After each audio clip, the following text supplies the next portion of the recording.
여러분, 하나님을 믿고 신앙생활하는 동안에 하나님이 하시는 일에 대해서 혹시 회의를 품어보신 적은 없으신가요?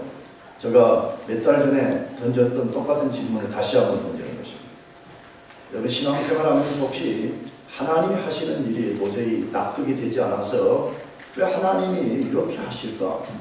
혹은 하나님 그분이 하시는 일에 대해서 이해되지 않는 것 때문에 의심 혹은 회의를 품어본 적이 없는가 하는 것입니다. 각자 회의했던 상황이 조금씩은 달랐을 것입니다. 그러나 대부분이 동일하게 회의를 품었던 상황이 있었을 것이라고 생각됩니다. 어떤 상황일까요? 악이 세상에 가득하고 악을 행하는 사람들이 승승장구하는 것을 볼 때입니다. 하나님 없는 사람들이 잘 되는 것입니다. 그럼에도 불구하고 그런 사람들이 하나님으로부터 어떤 심판도 받지 않는 것처럼 보여질 때에 그리스도인들이 굉장히 힘들게 됩니다. 그리스도인들이 갈등이 생깁니다. 정말 하나님이 살아계시는가? 하나님이 지금도 인간들 속에 자신의 뜻을 세우시는 분인가 하는 의심이 생길 수 있습니다. 이 성경을 보면 성경의 인물들도 그런 상황 때문에 회의와 고통을 느꼈다고 소개되어 있습니다. 대표적으로 하박국 선지자입니다. 이 하박국 선지자는 구약에 나오는 선지자인데, 이 하박국 선지자가 그런 회의와 고통을 경험하는 것을 소개하는 것이 하박국 1장 13절입니다.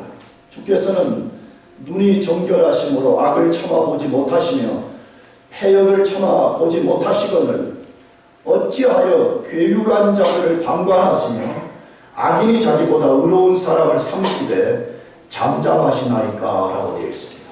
자, 여기서 지금 하박국이 자기가 갈등하는 것을 소개하면서 그 갈등을 가장 잘 표현한 단어가 뭐죠? 뭐라고 그랬어요? 어찌하여입니다. 어찌해서? 아니, 하나님 당신은 거룩하신 분이라고 하시면서 거룩하지 않는 일을 하는 사람들에 대해서 어떻게 눈을 감을 수가 있습니까? 어찌하여서 그들을 심판하지 않으시는 것입니까? 라고 말하는 거죠. 근데 여기 하박국서 1장은 여기 조금 뭐가 이상해요, 지금 스피커가.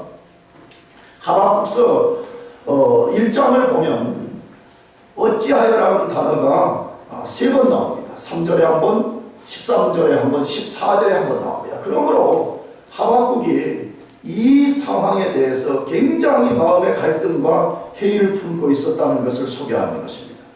그렇다면 하나님은 악을 행하는 사람들을 모르시거나, 아마 이게 선의 문제가 있나요? 그러면? 하나님은 악을 행하는 사람들을 모르시거나 심판하지 않으시는 것인가 하는 것입니다. 오늘 본문이 거기에 대한 답을 주고 있습니다. 오늘 본문의 배경은 대홍수 후에 신할 땅에서 인간들이 바벨탑을 쌓았습니다. 그것을 쌓은 목적을 우리는 지난주에 다루었습니다. 그 목적은 3가지였다고 했습니다. 하나님의 이름이 아니라 자기들의 이름을 내기 위해 쌓았습니다. 하나님의 명령을 따라서 흩어지는 것이 아니라 명령을 거역하여 흩어지는 것을 면하기 위해서 쌓았습니다. 하나님의 진리의 빛을 따라 살지 않고 세상의 어둠을 따르기로 결정하고 쌓았던 것입니다. 이 3가지를 한마디로 말하면 철저하게 하나님을 반역하고 하나님으로부터 독립을 선언하기 위해서 쌓은 것임을 보여주고 있습니다. 인간이 바벨탑을 쌓은 목적 속에 죄로 타락한 세상이 어떤 속성을 가졌는지를 아주 잘 보여주고 있습니다. 이 세상에 살고 있는 인간들은 어떤 속성을 갖고 있는지를 잘 소개하고 있습니다. 그런데 이 창세기 11장에서 세상의 속성인 바벨 정신을 요한계시록 17장과 18장에서 더 구체적으로 보여주고 있습니다. 새 속성의 근본은 바벨 정신에서 왔다는 것을 성경은 암시하고 있는 것이에요.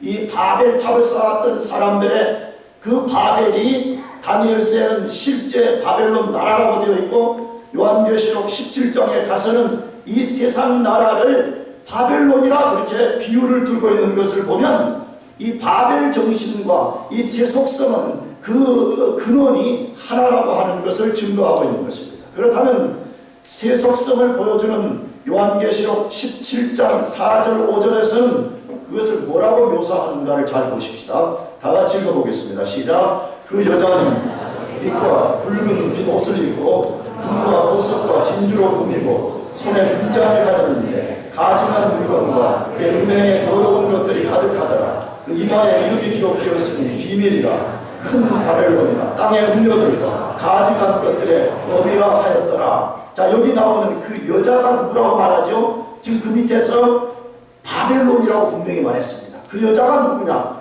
큰 바벨론이라고 그렇게 쓰게 되어 있죠. 자, 지금 그 바벨론을 여자에 비유하고 있는데 그 여자가 어떤 모습을 하고 있다고 소개되어 있어요. 아주 값비싼 옷과 보석으로 화려하게 치장을 했다고 되어 있습니다.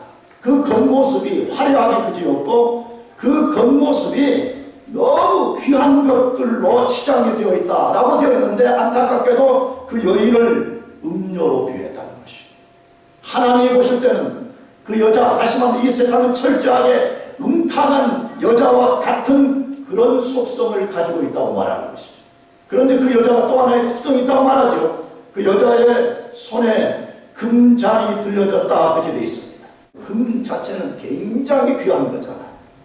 굉장히 귀한 금잔을 들고 있는데 그 속에는 하나님을 대적하는 가증한 것들이 가득하고 하나님이 혐오하는 것들로 채워졌다라고 소개되어 있습니다. 잘 보세요. 세상은 매우 경계해야 될 대상이라는 것입니다. 겉보기에는 화려하고 겉보기에는 매우 귀하 보이고 겉보기에는 금잔을 들고 있는 것처럼 아주 가치가 있는 것처럼 보이지만 그 속을 깊이 들어가 보면 가증한 것, 이 가증이라는 단어는 하나님의 신성을 모독하는 것과 관련된 단어인 것입니다. 세상 속에는 철저하게 하나님의 거룩한 신성을 도전하고 하나님이 혐오하는 것들이 가득 차 있다고 이렇게 말하는 것입니다. 그렇다면 하나님은 바벨론의 이런 악과 그런 일을 행하는 인간들을 모르시거나 심판하지 않으시는 것일까 하는 것입니다. 하나님 정말 이 세상이 돌아가는 것을 모르시는가 하는 것입니다. 하나님은 인생 개개인들이 어떤 생각을 갖고 있는지 전혀 모르시는 그런 분인가 하는 것입니다. 오늘 본문은 절대 그렇지 않다고 말씀하고 있습니다. 하나님은 죄와 반역에 대해서 반드시 대응하시는 하나님이시라고 소개하고 있습니다. 그렇다면 하나님은 인간의 죄와 반역에 대해서 어떻게 대응하고 계실까 하는 것입니다. 그 대응하는 것을 오늘 본문에 세 가지로 소개하는데, 첫 번째로는 인간에 대하여 자신의 완전한 지식과 판단으로 대응하십니다. 인간들에 대해서 죄를 범하고 하나님을 대적하는 인간들에 대해서 하나님 자신의 완전한 지식과 판단으로 대응하신다고 말씀합니다. 11장 5절에서 6절 여호와께서 인생들의 쌓는 성과 대를 보시려고 강림하셨더라. 여호와께서 가라사대 이 무리가 한 족속이요 언어도 하나이므로 이같이 시작하였으니 이후로는 그 경영을 금지할 수 없으리로다. 앞에서 소개한 것처럼 하나님의 백성들이 회의하고 고통하는 이유가 하나님께서 세상 돌아가는 것을 너무 모른다고 생각할 때입니다. 인간 개개인들이 처한 상황을 너무 모른다고 생각할 때입니다. 그러나 하나님은 인간의 모든 행위를 알고 계신다고 말씀하고 있습니다. 우리가 방금 읽은 이 말씀을 잘못 읽으면 하나님은 인간의 어떤 것을 아시기 위해서는 하나님 미리 알거나 되어지고 있는 것을 아시는 것이 아니라 인간이 어떤 일을 다 행하고 나면 뒤늦게 나타나셔서 아시는 것처럼 비춰집니다. 나가서 인간의 행위를 정확하게 알기 위해서는 땅에 내려오셔서 조사를 한 후에 아시는 것처럼 비춰집니다. 그러나 절대 그렇지 않습니다. 여기 인생들의 쌓는 성과 대를 보시려고 강림하셨더라라는 이 문장에 강림하셨더라는 단어는 그런 것을 말하는 것이 아닙니다. 하나님은 우리 인간을 알기 위해서 하늘에서도 이 땅에까지 내려오셨다가 또 올라가셨다 그렇게 하시는가? 그런 것이 아니라는 것입니다. 왜 그런 것이 아니죠? 그럼 하나님의 속성은 모든 것을 단번에 아시는 전지하신 속성을 갖고 있습니다. 믿습니까? 하나님은 지금 이 순간에 여기 있는 우리 모두를 아실 뿐만 아니라 하나님 동시에 지금 한국에 있는 사람들의 모든 것을 단번에 아시는 전지한 능력을 갖고 계신 분입니다. 나가서 하나님은 단번에 모든 우주 안에 충만하게 거하시는 분입니다. 자주 말씀드렸습니다. 우리는 똑딱하는 이 시간에 이 공간에 밖에 우리가 있을 수 없습니다. 그러나 하나님은 지금 여기에 계실 뿐만 아니라 지금 이 시간에 한국에도 동일하게 거하시는 충만하신 분입니다. 그렇다면 하나님은 어떤 것을 정확히 알기 위해서 조사하실 필요가 없는 분입니다. 어떤 것을 알기 위해서 하늘에서 내려오셨다가 다시 올라가시고 할 필요가 없는 분입니다. 이 표현은 하나님을 의인화시킨 표현입니다. 인간들이 내려가고 들어오고 나가고 하는 것처럼 하나님도 하나님 자신의 행위를 의인화시켜서 하나님이 어떻게 역사하는가를 우리에게 알려주시기 위해서 그렇게 쓴 것이죠. 그래서 이 기법을 성경에서는 굉장히 많이 씁니다. 의인화 기법. 예를 들면 하나님이 모세에게 등을 보이셨다는 출애굽기 33장이 대표적인 것 하나입니다. 내가 자주 말씀드렸죠. 하나님은 등이 있어요, 없어요? 있어요, 없어요? 없는 것이지. 뭘 헷갈려? 요한복음에 뭐라 그랬어요? 하나님은 무엇이니? 영이신. 영이 무슨 등이 있겠어요? 다 그 영인 하나님을 인간의 의인화시켜서 하나님의 어떻게 인간 속에 역사하는가를 보이라는 것이죠. 하나님의 손이 짧아 구원치 못하심도 아니요, 하나님이 우리 같은 손이 있고 팔이 있는 것이 아닙니다. 하나님의 영이십니다. 믿습니까? 다 이것을 인간화시켜서 표현하는 것이죠. 그러므로 하나님이 강림하셨다는 표현을 쓴 것은 바벨탑을 쌓은 인간들의 모든 것을 깊이 알고 계시고 그들 속에 깊이 개입하셨다는 것을 뜻하는 것입니다. 그렇다면 어떤 부분을 깊이 알고 판단하시는 것일까요? 이미 다루었던 것처럼 왜 그들이 바벨탑을 쌓았는가 하는 것이에요. 이것이 하나님과 인간이 인간을 보는 것이 다르다고 저는 생각하는 것이에요. 인간은 그냥 바벨탑 쌓으면 야, 큰 건물 하나 쌓는 것 같다 이렇게 하는 생각을 하지. 하나님은 그 중심을 알고 있다는 거예요. 내가 왜 이 바벨탑을 쌓았느냐, 그 이유와 목적이 무엇인가를 하나님이 정확하게 알고 계신다는 것이죠. 그런 탑을 쌓을 수 있었던 힘의 근원이 어디에 있냐, 인간들이 이런 바벨탑을 만들 수 있는 인간의 힘의 근원이 어디에 있었는가를 정확하게 알고 계셨습니다. 더 나아가서 탑 쌓는 일이 장차 어떤 결과를 가져오게 될 것까지 아셨습니다. 하나님은 이 바벨탑이 이걸 그대로 두면 장차 어떤 재앙을 불러올 것인가까지 아셨습니다. 그래서 그것을 방금 읽은 본문에 뭐라고 표현했죠? 이후로는 그 경영하는 일을 금지할 수 없으리라 이렇게 되어 있습니다. 하나님 모든 것을 아시면서 하나님이 판단을 내리셨는데 무슨 판단이에요? 이것을 풀어서 말하면 그거예요.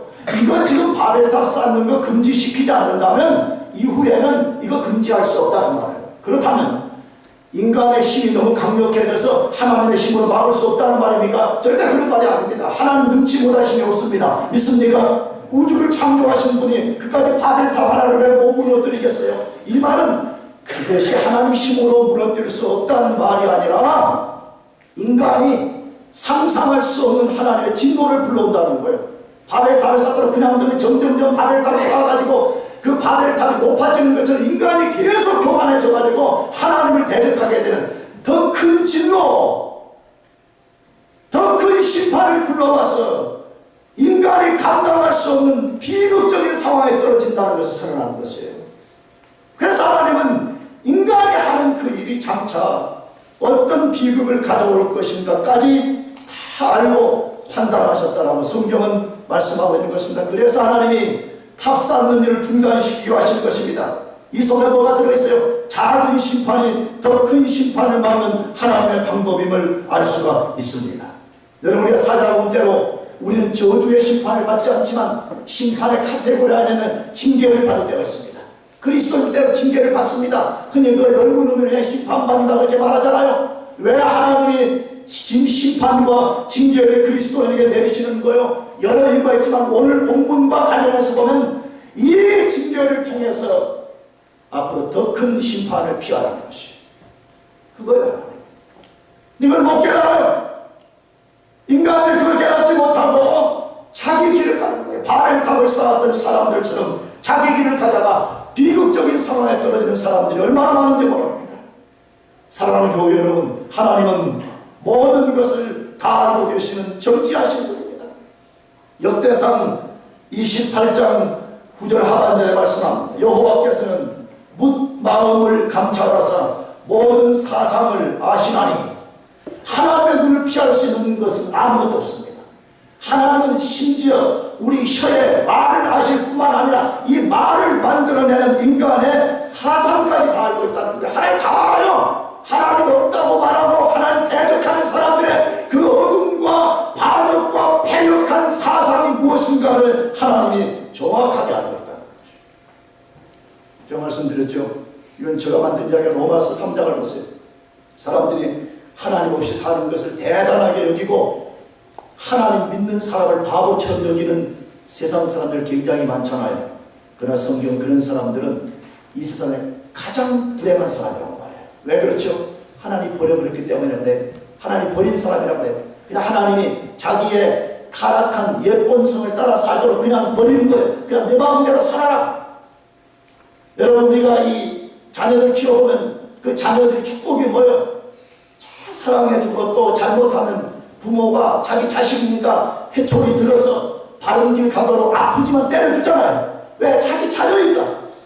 왜? 다른 사람 자녀는 그렇게 하는 말도 그냥 내버려두고 우리가 할 수도 없지만 그냥 내버려두는 거잖아요. 하나님의 징계와 하나님의 돌보심 없이 막 사는 사람들이 대단한 영웅들인 것처럼 보이지만 사실은 그들은 가장 불쌍한 사람들이라고 말씀합니다. 하나님 그런 사람들 생각 속에, 그런 사람들의 사상 속에 무엇이 들어있는가 하나님이 완벽하게 알고 계신다고 말씀합니다. 또한 하나님은 모든 곳에 충만하게 계신 분입니다. 예레미야 23장 24절입니다. 나 여호와가 말하노라.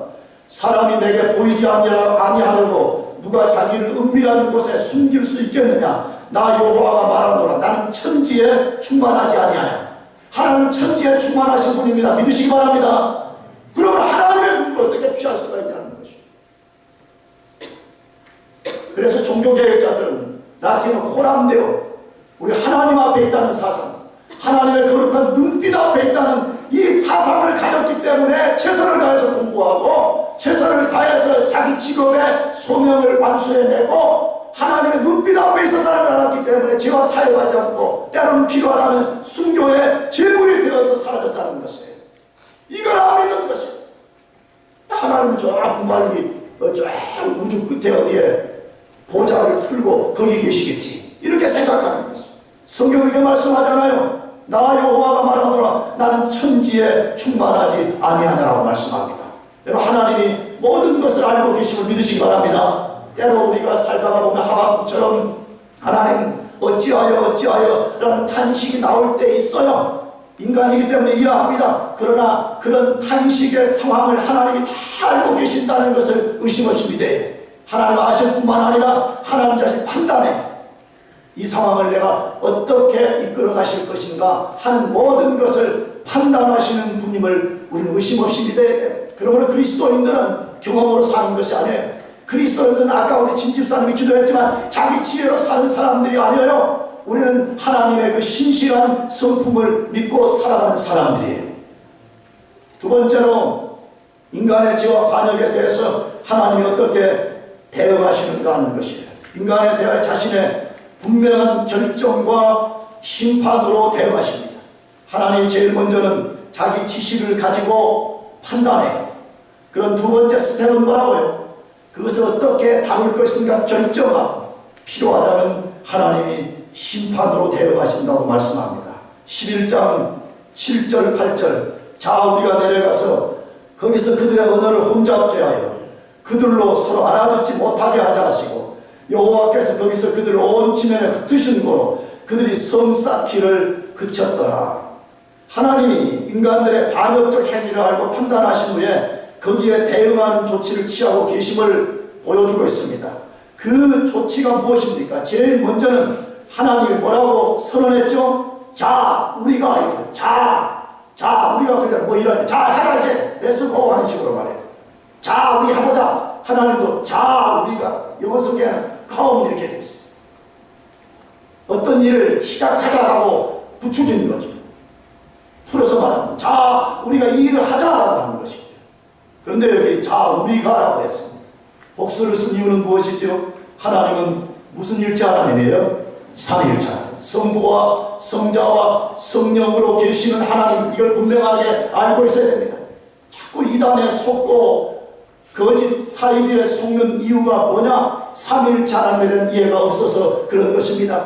언제가도 내가 공부할 때 말씀드렸어요. 우리가 믿는 하나님은 삼위일체로 존재하실 뿐만 아니라 그 삼위일체로 계시는 하나님이라는 게 매우 중요해요. 왜? 이 삼위일체 하나님이 다른 신들과의 구별을 만들어주는 아주 중요한 것이기 때문에 그래요. 이 세상에 신들이라고 하는 모든 것, 심지어 기독교라는 그 테두리 안에 있는 이단들 중에서도 삼위일체 하나님을 믿지 않는 사람도 있어요.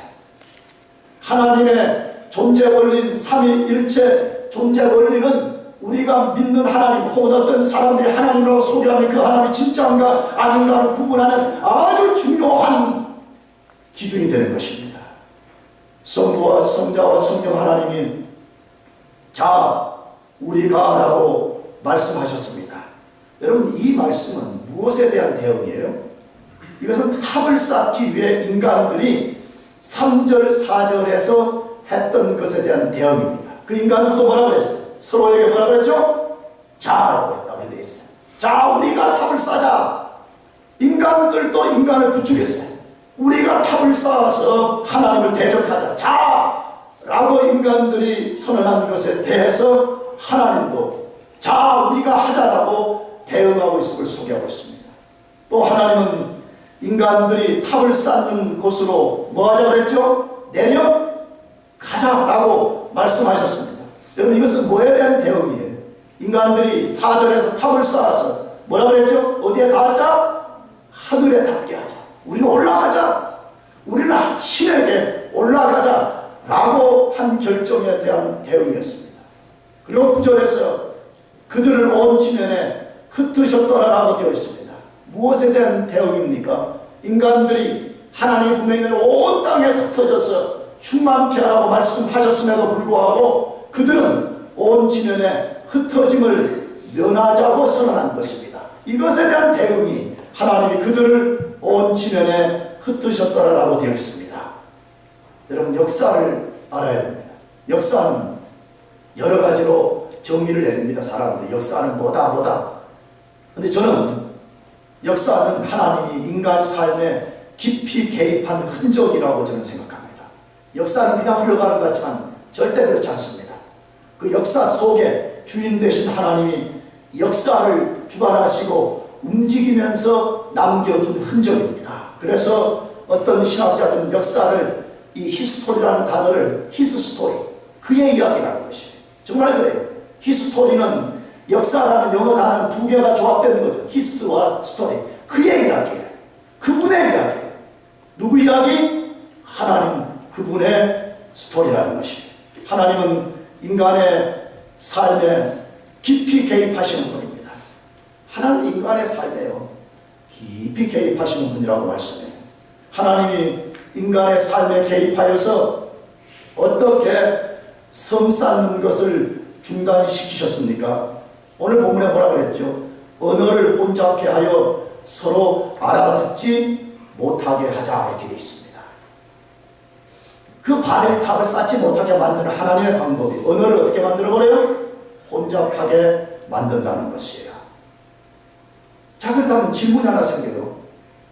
분명히 우리가 언어가 혼잡된 것은 창세기 몇 장에서 시작됐었어요? 기억해요? 기억 못해요? 2포인트만 끝내줘요?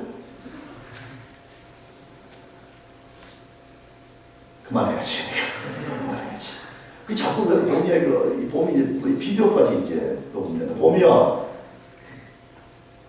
언어는 성경에 언제부터 나누었다고 소개됐었어요? 창세기 몇 장에서? 10장에서 나왔잖아요. 셈과 함과 야벳의 족속들이 흩어질 때 각 족속과 언어와 방언 이거 이미 말했잖아요. 근데 왜 지금 11장에 와서 바벨탑 후에 언어가 흩어진 것처럼 되어 있냐 이거예요. 여러분, 그것은 성경의 저자들이 사용하는 기법을 이해해야 됩니다. 성경은 필요하면 어떤 때는 연대기 순으로 기록합니다. 몇 년도에 무슨 일이 있고 잘 연대기적으로 합니다. 그러나 또 필요할 때는 주제별로 다룹니다. 그러면 이 10장과 11장은 지금 연대기로 되어 있다는 것이 아니에요. 주제별로 되어 있다는 거예요. 어떤 핵심적 메시지를 전달하기 위해서 그 사건을 뒤쪽으로 뺀 거예요. 바벨탑 사건을. 왜? 언어 나누어진 것을 보면 11장은 10장 속에 들어있는 사건인 것입니다. 그렇다면 왜 바벨탑 쌓아서 언어 흩어지게 하는 이야기를 11장 끝부분에 둔다 이거예요. 하나님 왜 이 세상 속에서 믿음의 조상인 아브라함을 부르지 않으면 안 되셨는가를 보여주는 데 핵심이 있어요. 왜? 인간은 심판으로 안 된다. 인간은 이 깊은 곳에 아담으로부터 물려받은 하나님을 반역하는 깊은 죄악이 있는데 이건 어떤 것으로 해결하든 시간이 수천 년이 지나도 해결이 안 된다는 거예요. 그래서 하나님께서 이 바벨탑을 쌓는 인간들과 대조되는 믿음의 사람을 하나님이 보여주는데 그 핵심이 있는 것입니다.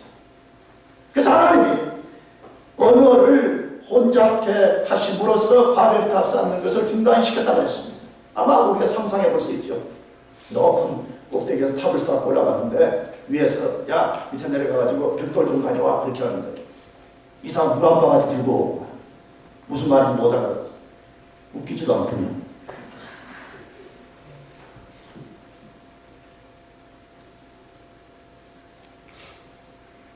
내가 분명히 더 재미난 이야기 해주면 우리도 초롱초롱해질 거야.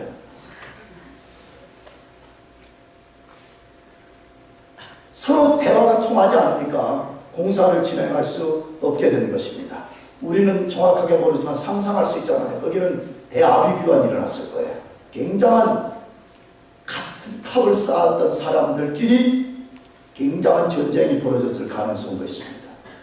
무엇을 배우게 됩니까? 하나님이 인간에게 주신 언어의 힘이 얼마나 큰 것인가를 볼 수 있습니다. 여러분, 언어라는 것은 사람만이 가진 유일한 거잖아요. 하나님의 축복입니다. 그런데 인간이 하나님 앞에 반역을 꾀하게 되고 불순종하게 될 때 하나님이 주신 그 언어를 싹 하나만 바꿔버리는 거예요. 그럴 때 인간은 철저하게 무기력하게 되고 인간 속에 상상할 수 없는 위험들이 따라온다. 성경에 반복된 메시지, 하나님이 우주를 창조하고 지구 창조할 때 이미 말씀드린 대로 지구 밖에 큰 물층이 있었을 것으로 우리가 추정해요. 확실하게. 이게 확실한 추정입니다. 하나님이 태양으로부터 오는 모든 나쁜 그런 자외선들, 나쁜 빛들이 들어오지 못하도록 하나님 다 둘러쳐 인간이 어느 곳에 있든지 간에 온실 효과처럼 이루어지는 지구 속에서 살게 하신 것이죠.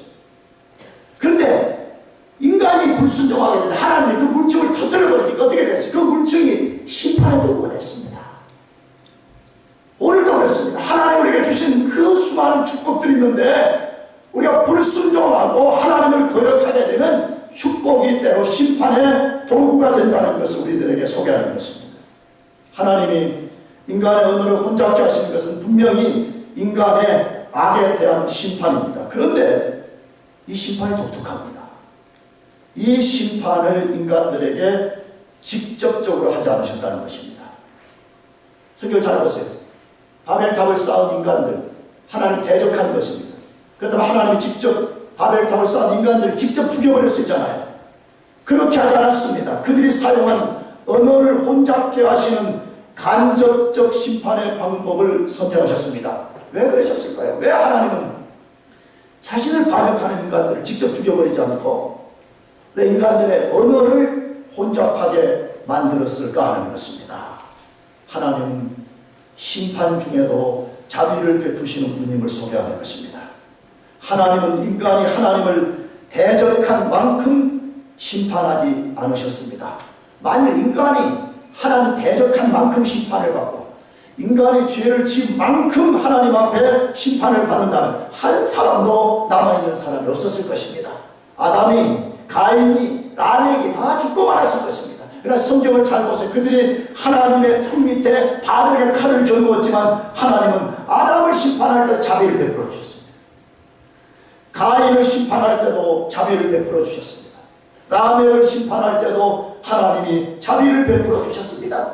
그렇다면 왜 하나님은 자기를 반역하는 인간들에게 끝없는 자비를 베풀어 주시는 것입니까? 회개하고 돌아가는 것이에요.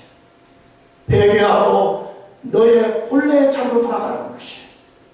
회개하고 하나님을 섬기는 본래의 자리로 돌아가라는 것입니다.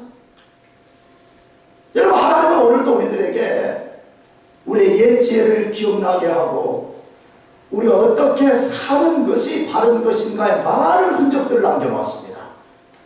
그 중에 하나가 여자들이 출산할 때 고통받는 거예요. 여자들의 출산의 고통은 창세기 3장을 읽어보면 인간이 죄를 범한 후에 하나님이 남자에게 심판을 내리시고 여자에게 심판을 내리셨는데 여자는 출산할 때 잉태의 고통을 가질 것이라고 하나님 분명히 말씀했어요. 그러므로 여자들이 그런 고통을 느끼는 것에 오리진이 어딘가를 잘 생각하고 우리가 어떻게 사는 것이 진짜 인간답게 사는 것인지를 생각하라는 거예요. 이와 같이 또 하나의 흔적을 남겨놓은 것이 흩어진 언어입니다. 여러분, 우리가 영어 배우는 것이 얼마나 어려워요. 그렇잖아요. 정말 여러분들이 농담이면 영어도 잘하기를 축복합니다. 잘해요, 진짜. 영어 잘해가지고 언어라는 것은 그 존재의 창이라고 해. 우리가 언어를 못하면 미국에 살지만 미국이라는 세계를 들여다볼 수가 없어요. 여러분이 미국에 공부하러 온 이유가 어디에 있어요? 한수. 왜 미국에 공부하러 왔어요? 놀러 왔어요? 돈 쓰러 왔어요? 한국 방학 때마다 돌아가가지고, 아니 이게 한수 그렇단 말이 아니라 유학 갔다 왔다가 폼 잡으려고 그래요? 그런 거 아니잖아요. 영어를 정말 잘하기를 축복합니다. 정말 나는 어제도 정말 부끄러운 것이 여 밑에 찬양팀 와가지고 친구하는데 여기 저 미국의 스텝 한 명을 초대해가지고 우리가 밥 먹는데 야, 가서 저 이런 이야기하면 서로 안 하려고 그래. 아, 목사님 저는 뭐 6개월밖에 안 됐습니다. 왜 6개월을 왜 못해? 아니, 한국말로 하면 되지. 컴온, 쩍쩍쩍. 겁먹고 말이야. 다 공문이 빼고. 이해합니다. 왜? 언어가 어렵거든요. 우리 자신의 생각을 표현하는 것이 너무너무 어려운 거잖아요. 근데 하나님은 이걸 통해가지고 여러 목적이 있지만 생각해봐요. 왜 언어가 하나가 되지 않아서 고통을 받고 왜 언어 때문에 사람들이 쩔쩔매는가? 이걸 잘 생각하면서 왜 이런 일이 벌어졌는가? 이걸 생각하면서 다시 하나님을 의지하라는 것입니다. 사랑하는 교회 여러분, 하나님은 지금도 우리 삶에 깊이 개입하여 역사하고 계심을 의심 없이 믿으시길 바랍니다. 마지막 세 번째로 하나님은 인간의 죄와 악에 대해서 어떻게 대응하시는가 하는 것입니다. 인간에 대해 자신의 명백한 뜻을 교훈하면서 대응하십니다. 하나님은 심판하실 뿐만 아니라 그 심판 속에서 하나님의 뜻이 무엇인가를 분명하게 알려주신다는 것입니다.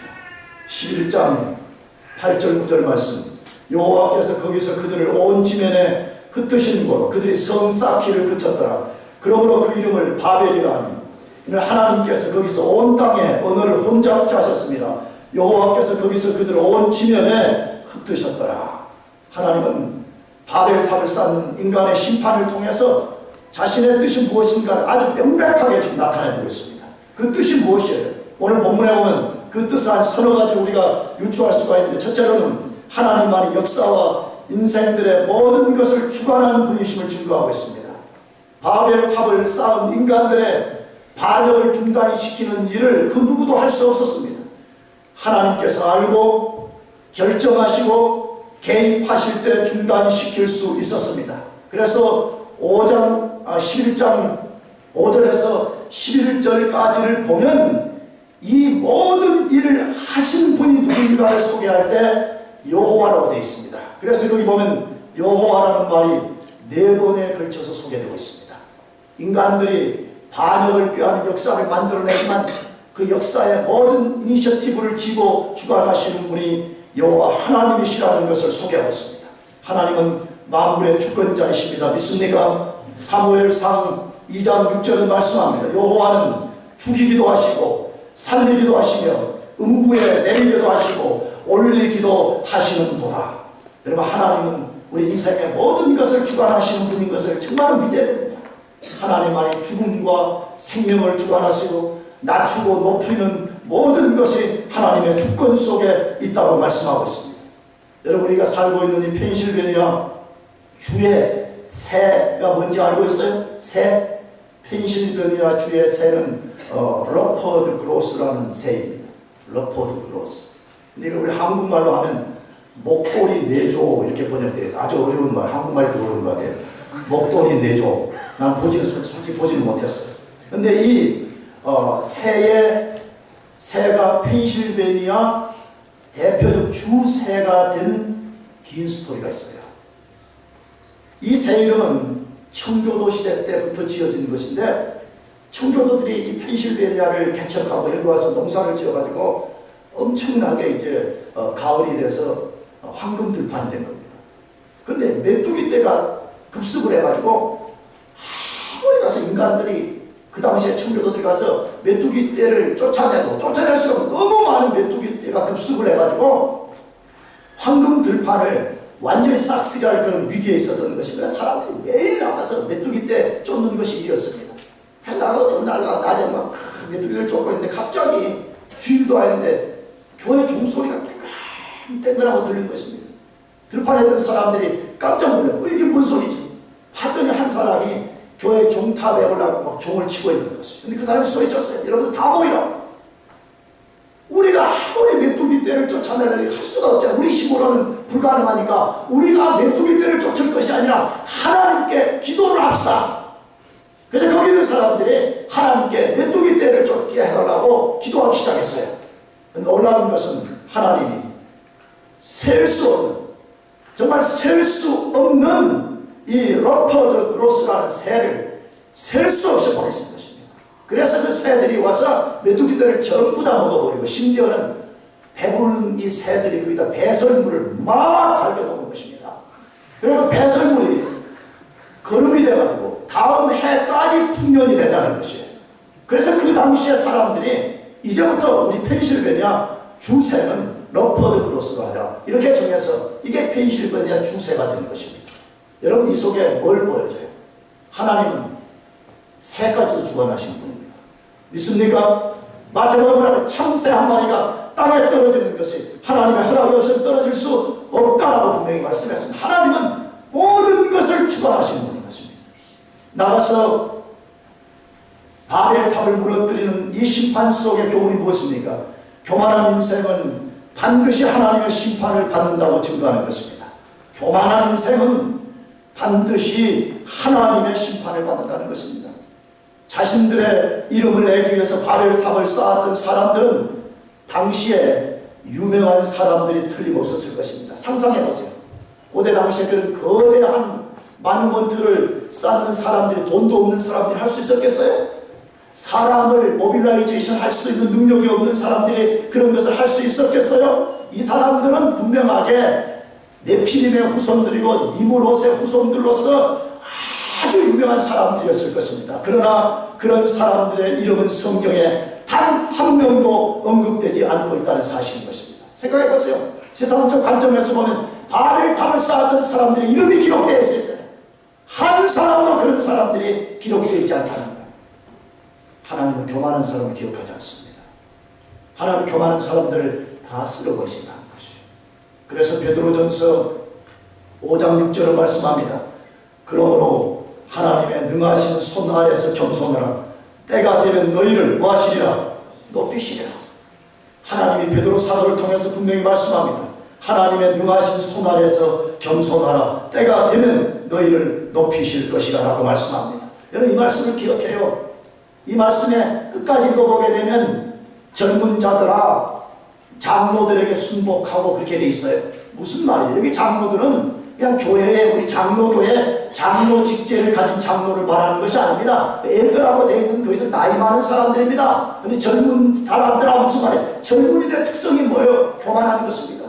자기가 모든 것을 다 알고 있는 것처럼 생각하고 자기가 다 모든 자리에 도달한 것처럼 여겨서 엘더들, 나이 많은 사람들의 경륜과 교훈과 권면과 책망을 받아들이지 않고 목을 바닥에 세우고 대적하는 그런 사람들을 다루는 문맥 속에서 그러므로 하나님의 능하신 손 아래서 겸손하라. 때가 되면 너희를 뭐할 것이다? 높일 것이라 말씀합니다. 하나님의 뜻을 따르지 않고 자기 방식으로 높아지려는 사람들은 바벨탑을 쌓았던 사람들처럼 되고 말 것입니다. 흩어져 버릴 것이고 무너져 버릴 것이고 끝내 하나님의 기억 속에 영원히 지워져 버리는 사람들이 되고 말 것입니다. 그러나 하나님의 뜻에 순복해서 겸손히 하나님의 때를 기다리는 사람은 반드시 하나님이 높여주신다고 약속합니다. 그런 사람은 아무도 끌어낼 수가 없습니다. 요셉을 보세요. 하나님이 요셉을 들어 세우니까 아무도 요셉을 끌어낼 수가 없었습니다. 하나님이 다윗을 이스라엘 왕으로 세우니까 아무도 그를 끌어낼 수가 없었습니다.